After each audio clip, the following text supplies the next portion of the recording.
Protesters are pushing for two council members to resign after an audio recording leaked of racist remarks from the LA City Council president that led to her resignation.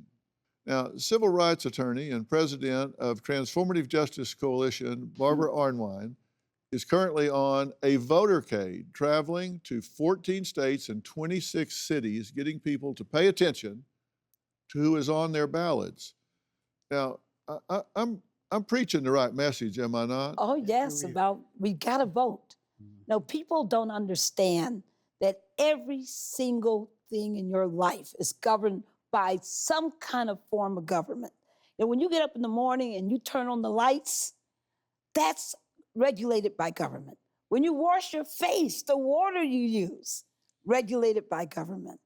Everything you do, when you start your car, when you put it on the street, when your children go to school, everything, some instrumentality of government is making a determination of how that lives. You know, Marcus Arbery, goodness, what an incredible person he is. You know, people hear his story and they hear the pain, but they don't understand how his whole family has taken that pain and made it into a drive for good for everybody. Not only are they feeding people, not only are they doing incredible community service, but they are promoting the vote. When I called him and said, Marcus, will you come on the tour from Chicago to Detroit? He said, no, Dr. Phil. He told me no. And I said, no. He said, I want to be on the whole tour.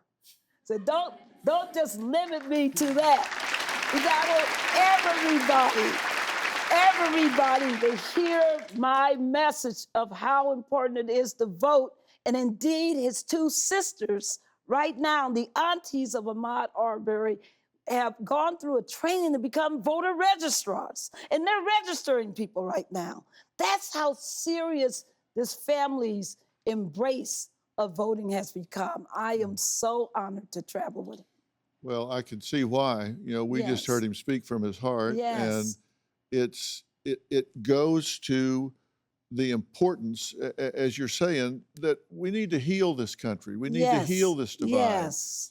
We need to stop trying to win arguments and start trying to solve problems. Yes, sir. And to do that, we've got to start listening.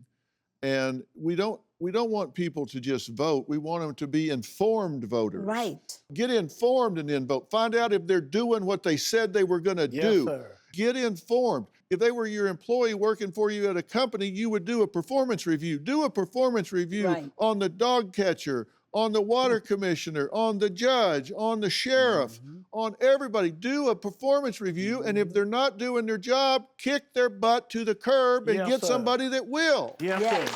That's what I'm saying. It's not about politics. It's about people doing their job, and you can do it with your vote.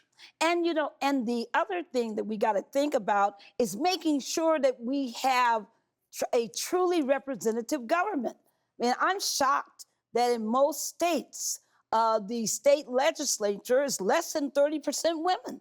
No, people don't think about that. How does that inform what decisions they make? We don't think about the fact that in most states, less than 10%, even in fact, it's really probably 5%, of all elected representatives are under the age of 40, So you got a whole generation that's unrepresented in government. How have we allowed this to happen? Women not represented, younger generation, Gen Z, the millennials not appropriately represented.